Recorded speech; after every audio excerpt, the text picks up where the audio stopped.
Tabletop Spotlight, brought to you by Dragon's Lair Comics and Fantasy.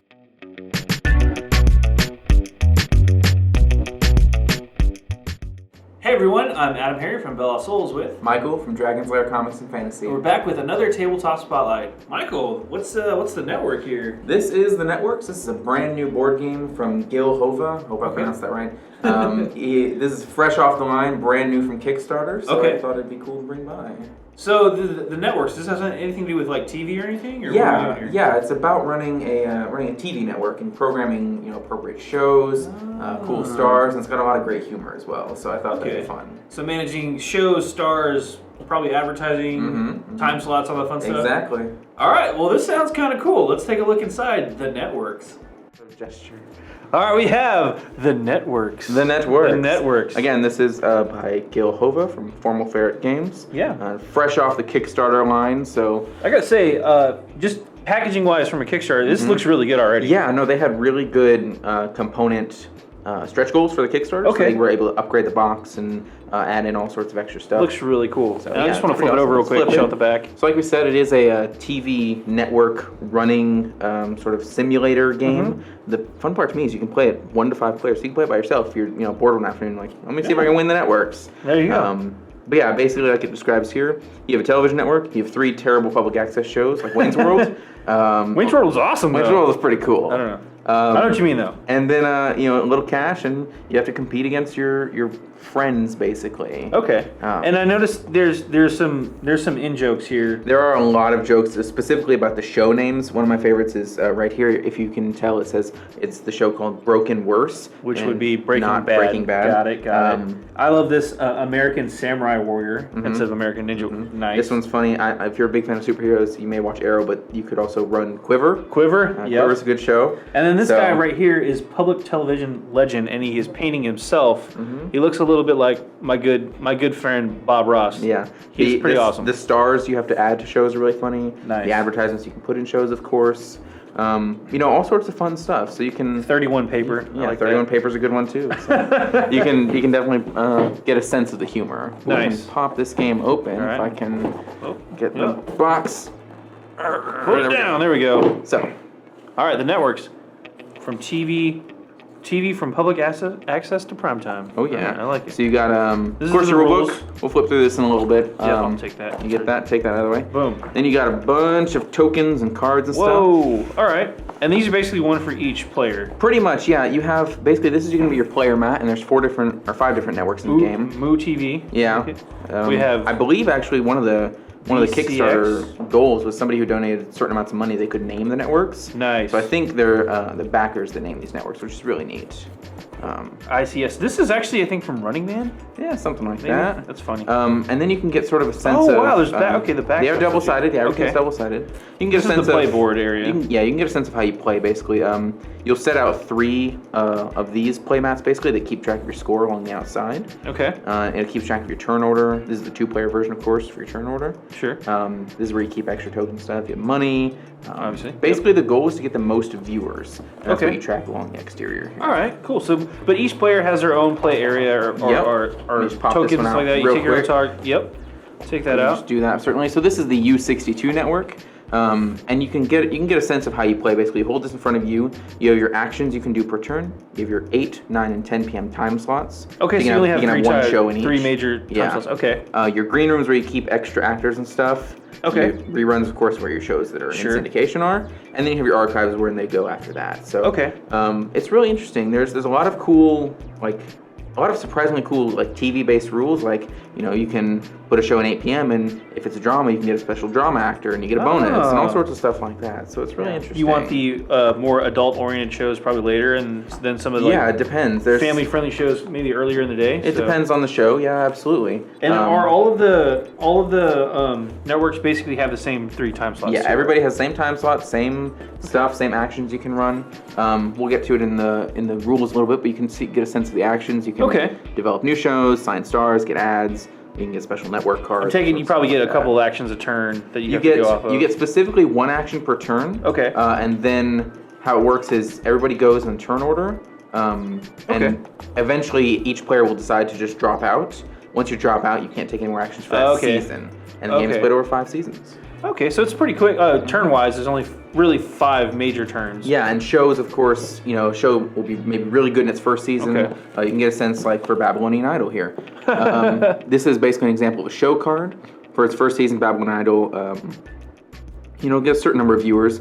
This one will say here, if you put it at 9 p.m., it gets 10 viewers, but at any other time, it's 5 viewers. So this one would get 11 at 9 p.m., but 8 and otherwise. Then the next couple of seasons, it's going to change. So for Babylonian Idol, it'll increase in its second season, actually. So this one might be one worth keeping around. Okay. But then it, drops off a little and then drops off a lot. So yeah, really Awesome Industrial Accidents doesn't seem like it's going to. No, it drops off pretty heavily. And there's some other stuff, how much you pay to develop it. Are all of the shows specific to the channels, or can you mix and match Anybody can put any show on any channel. You don't have to do that. But there are bonuses to matching genre. So if you put a lot of reality TV shows like this one, you get bonuses. Okay. Or there's certain requirements where if you make Babylon Idol, you have to put at least one advertisement on it. Okay. Which you could put a second. That's what those means. Oh, okay. Industrial Accents, of course, also you have to put one advertisement on it. So sure. There's all sorts of real quick too, requirements. these are probably counters and different pegs, and those are different counters and tokens and stuff. Yeah, these look wooden. So there's a fun thing. There's an On the Air expansion. If you backed it on Kickstarter, they come with stickers to apply to these for each network. So it's really interesting. Nice. But it's a really cool little game. It's fun. You get special powers and network cards. So you can land an award show and get extra viewers and money. And I love that they added extra baggies. Of course, they did add extra bags. Cool. So. Well, that's pretty much a rundown of the components real quick. We already touched on the rules a little bit, so let's go ahead and take a look at the full rulebook.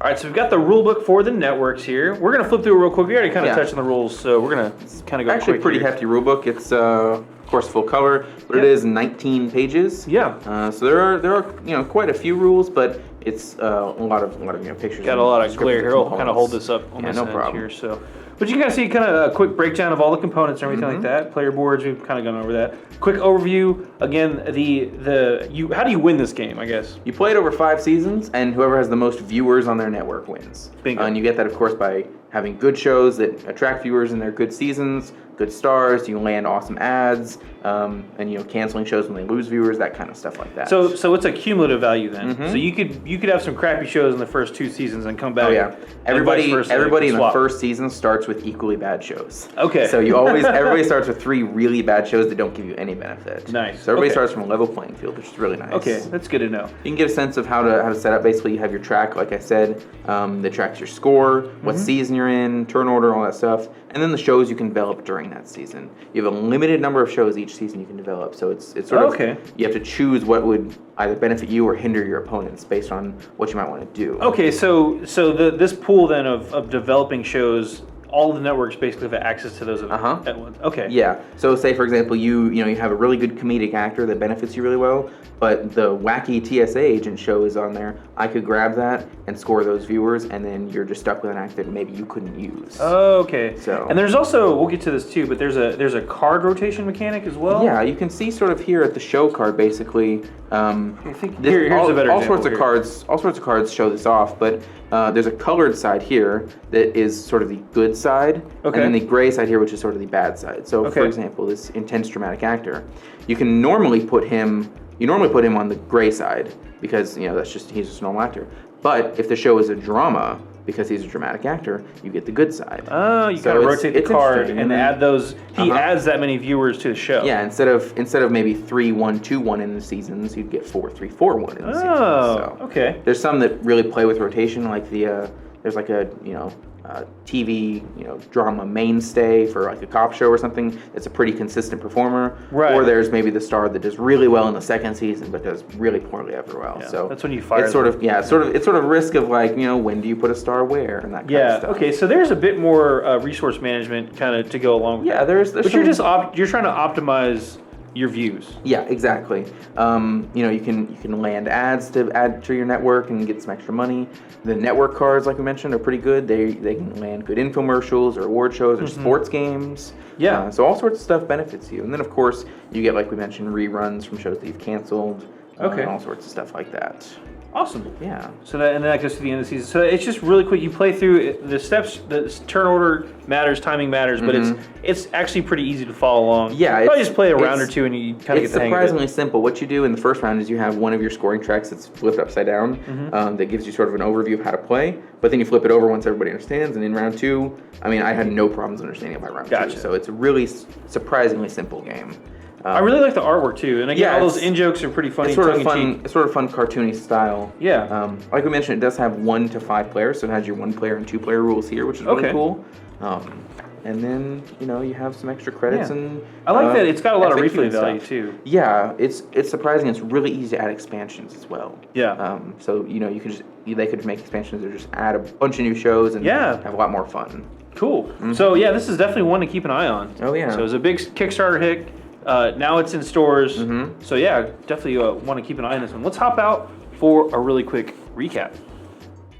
So that was The Networks. Pretty great looking game. Yeah, a lot of fun. Like I said, right off from Kickstarter, so brand new. Very cool. If you got a store that backed it, you can. You'll have some copies, hopefully. You can have hopefully? some copies, hopefully, or you can ideally just go back it yourself, possibly. There you go. So definitely fun to pick up. Like I said, designed by Gil Hova from his company Formal Ferret Games. Cool. And it's 1 to 5 players. Playtime on this was what, like it's 90 about minutes? 60 to 90 minutes. Okay. The more players you have, the longer it'll take. I played it with 4 the other night, and it took us about hour and 15 minutes. So not too bad, long. Yeah. It's pretty quick to learn too. As your first games. Yeah. So it'll run you roughly around from a retail store maybe around $50. Okay. The Kickstarter is a little different with his pledge system. So once it gets into like general distribution, it'll be normalized, but it'll be maybe around there. So hard to keep that in mind. But yeah, it should be in stores now if it's not already. If it's local, you can check it out online and back it that way and get a copy. But really cool looking game. Love the artwork. Go check it out. I'm AdamHarry from Bell Lost Souls. I'm Michael from Dragon's Lair Comics and Fantasy. And this has been another Tabletop Spotlight. Thanks again for watching. Tabletop Spotlight brought to you by Dragon's Lair Comics and Fantasy. Thanks for watching.